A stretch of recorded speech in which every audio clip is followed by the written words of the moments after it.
the second practice? No, we did very well. And that's what we were looking for. We tried to put them in position to be successful.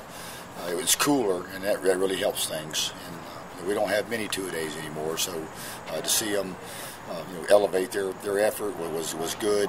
We came out this morning and got a lot of work done with our top two deep guys, and then got those guys out of the mix and got a lot of the guys that haven't gotten many reps, a lot of work, a lot of teamwork, and had a chance to look at a lot of new faces and saw some things that we like some of the young skilled kids that we just signed, and they had some good speed and show some toughness and the ability to make some people miss, and so it was a good morning.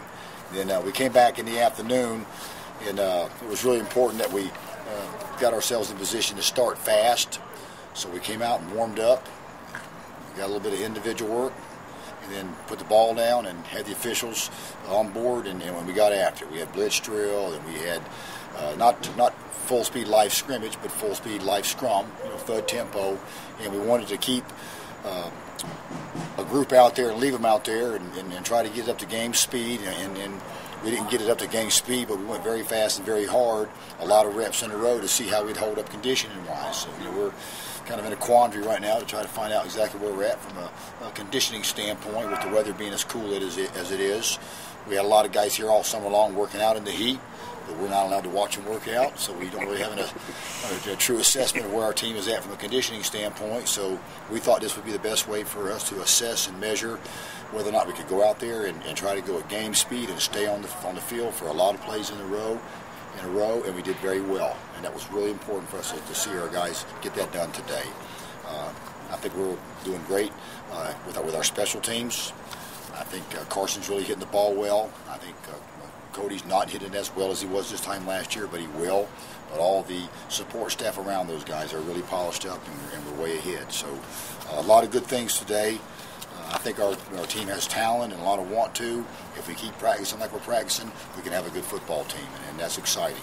Would you like it to be a little hotter? I would. Yeah, I like the heat personally. I'm a solar power guy. I like it when it's hot outside, and I'd rather it be hot early in camp and cool off, so you can get them, acclimated to the heat and have a chance to kind of get them back, some from a freshman standpoint. It looks like it may be cool, which is probably safer in some ways as far as the heat goes, but you don't want to get really hot, the week before the first game, and then maybe drain some of it out of them. So personally, I prefer it to be hotter than what it is, but I think the fact that our guys were here all summer long working so hard, and it was very, very hot the time period that they were working, leads me to believe they're in pretty good shape, and to see them come out on a two-a-day, I think we're in our 7th or 8th practice, whatever it may be, and to be able to go twice today and come out and give the effort they put out, and particularly in the first part of practice, we didn't let the guys off the field. They were out there 10, 12, 14, 15 plays in a row, and led them off the field, and they did a good job. Have you settled on long snapper holder yet, or is that still being worked on? I think right now that I believe Webster is probably our top holder on our field goals and extra points, and they're rotating between Schmidt and Ballinger, whether or not which one will have field goals and punts, and we'll probably split that up. We look very good. Our operation times are very good. They just haven't done any games, but I think we can be really good at it. There shouldn't be a drop off if they can do as well in the games as they're doing in practice as far as snapping and holding goes. That part looks good. Who were some of the younger skill guys today that impressed you? Akeem Hunt. He was really a good get. He we probably did more in the Georgia State track meets than any other Georgia athlete to sign a football BCS scholarship. One of the newspapers down here did an article on it, and he was, the top point scorer. I think he placed in the first in the 4x100, and I think second or third in the 4x400, and there was another event that he placed really high in. So he really stood out to me, though. He's very quick, has a lot of speed. He's talented enough to play just about any skill position on our team, halfback, wide receiver, defensive back. We really like him. And at first I saw Doug Gentry carry the ball in some scrimmage reps or some thud scrimmage reps, and I liked the way he moved and ran, and thought he showed some toughness. Those guys really stuck out to me today. Some of our young skill guys did. With Snellenberger's announcement today that he's retiring, you worked with him. What do you think his lasting legacy in college football will be? He's done a lot. he's rebuilt some unbelievable programs. He went to Miami, and they had not won in a long time. And 5 years later, they were national champions. We went to the University of Louisville together, and I think it had been 1985, and they had not had a winning season here in a long time. Probably the worst Division I football program in the country. And 5 years later, we won the Fiesta Bowl, and they have a stadium, and they're a BCS football team now. And they went to Florida Atlantic, and we thought about having a football team there, and he manufactured the whole thing, from the ground up. So probably the greatest builder of programs to ever coach at the collegiate level. An unbelievable football coach and a fantastic mentor. We're very, very lucky to work for him. What do you take away from your time with him? Everything. But the number one thing that really sticks out in my mind about Coach Schnellenberger is he is the epitome of commitment. He's very confident. He doesn't never wavers to the naysayers. He believes in his process, his program. Very confident. He's an outstanding football coach. Given the injuries last season, how important is it to develop the depth with some of these younger guys that got a lot more reps today, just to know that you have them with some experience? I don't know if today we're really looking for developing depth compared to trying to see what we had on our football team that we hadn't had a good look at yet. There's some guys that haven't had as many varsity reps on our football team right now. They could probably help us some this year. There's a chance for us to take a look at those guys. We haven't looked at all the film yet, and kind of get a feel for what they could do. Defensively, anybody in the younger?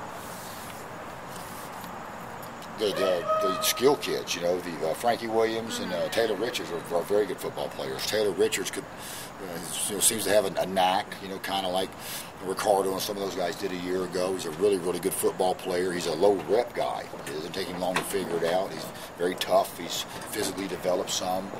We're pretty strong in the secondary right now, but he still could compete for playing time.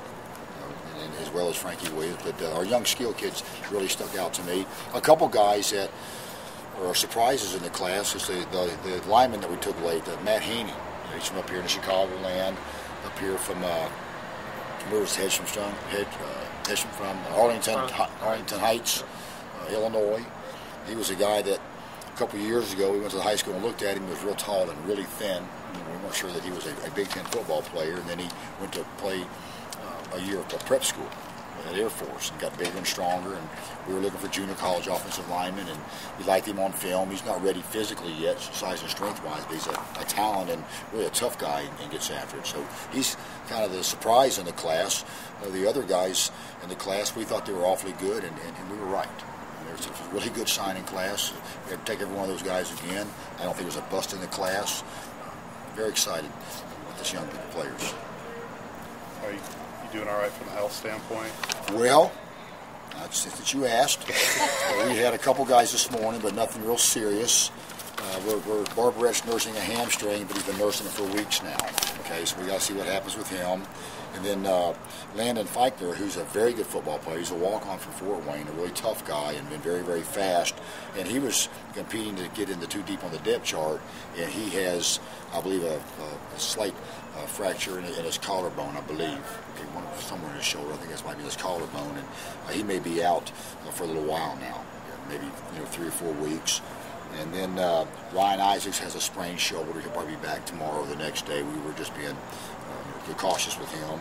And then E.J. Johnson has a slightly separated shoulder, some type of shoulder injury. We did a lot of tackling, a lot of hitting. He'll be a sling for a little bit, probably out for a couple of weeks. And then Macy's still out. And then what was one other one? Peter's dry. He turned his ankle. But he'll be okay in a couple of days. It was a high sprain. He should be fine. But we haven't lost anybody for, looks like there's going to be any length of time. We're going to have to be smart about how much we tackle. We have a lot of good players out there that go really hard, that really want to do well. If we can keep them healthy and teach them what to do and how to do it, we can be a good football team. If we get them all injured, we won't be near as good. So we have to be smart how we manage our guys. We may or may not do a whole lot more live scrimmages throughout the course of camp. If we can practice full speed, up to game speed, and use stud tempo without having to tackle our best ball carriers to the ground a whole lot, then we might opt to go in that direction.